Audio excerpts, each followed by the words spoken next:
நம்மை காக்கும் கர்த்தர். அந்த குருவிகளை விட விசேஷித்த நம்மையும் வீட்டையும் பிள்ளைகளையும் காப்பாற்ற அவர் எத்தனை வல்லவர். ஏசாயா 12:2. ஒருமுறை அமெரிக்காவின் குறிப்பிட்ட மாநிலத்தில் ஒரு நகரத்திலிருந்து மற்றொரு நகரத்துக்கு தொலைபேசி கேபிள் பதிக்கும் வேலை நடந்து கொண்டிருந்தது. சாலையின் ஒரு ஓரமாய் கால்வாய் போல குழி தோண்டி கொண்டு சென்றார்கள். அப்பொழுது குழி செல்லும் பாதையில் ஒரு மரம் குறுக்கிடவே மேலதிகாரி பணியாளர்களிடம் அம்மரத்தை வெட்டி வீழ்த்த உத்தரவிட்டார். அம்மரத்தின் மேல் ஒரு குருவிக்கூடு இருப்பதை பார்த்த ஒரு பணியாளர் அதை அம்மேலதிகாரியிடம் தெரிவிக்க, அப்பணியாளரை மரத்தின் மேல் ஏறி கூட்டை பரிசோதிக்க சொன்னார் மேலதிகாரி. மேலே ஏறி கூட்டை பார்த்த பணியாளர், ஐயா, இதில் 3 முட்டைகள் உள்ளன என்று மேலிருந்து குரல் கொடுக்க, மரத்தை வெட்ட வேண்டாம், நாம் மரத்தை தாண்டி குழி எடுப்பதை தொடரலாம், கடைசியாக மீண்டும் இப்பகுதிக்கு வரலாம் என்று சொல்லி மீண்டும் மரத்துக்கு அப்பால் குழி எடுத்து அடுத்த நகர் வரை சென்றனர்.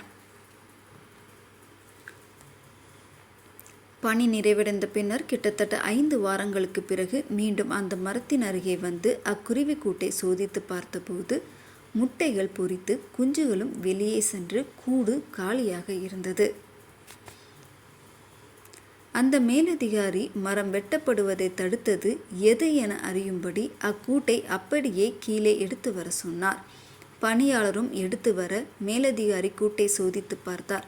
குருவி தன் கூட்டை அநேக பொருட்களை வைத்து கட்டியிருந்தது.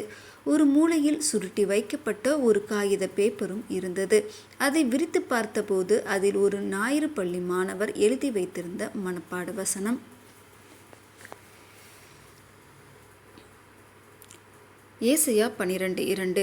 இதோ தேவனே என் இரட்சிப்பு, நான் பயப்படாமல் நம்பிக்கையாயிருப்பேன். கர்த்தராகிய யெகோவா என் பலனும் என் கீதமுமானவர், அவரே எனக்கு இரட்சிப்புமானவர். எங்கோ அந்த காகிதத்தை தூக்கி வந்து அதையும் தன் கூட்டின் கட்டுமான பணிகளில் சேர்த்து கட்டமைக்கப்பட்டிருந்தது. அதை பார்த்த மேலதிகாரி அக்குருவியின் கூட்டை கர்த்தரே பாதுகாத்தார் என்று விசுவாசித்து கர்த்தரை துதித்தார். ஒரே ஒரு வசனத்தை வைத்திருந்த குருவியின் கூட்டையும் அதன் குஞ்சுகளையும் அழியாமல் கர்த்தர் காப்பாற்றினார் என்றால், அந்த குருவிகளை விட விசேஷித்த நம்மையும் வீட்டையும் பிள்ளைகளையும் காப்பாற்ற அவர் எத்தனை வல்லவர். நம் வீட்டில் முழு வேதாகமமும் உண்டே. குருவிக்கு விசுவாசம் இருந்திருக்காது, ஆனாலும் கர்த்தர் அவைகளை பிழைப்பூட்டியிருக்கிறார். நமக்கோ இவ்வுலகிலும் கிறிஸ்து இயேசுவின் வருகையிலும் காப்பாற்றப்பட மெய் விசுவாசமும் பரிசுத்த வாழ்வும் அவசியம்.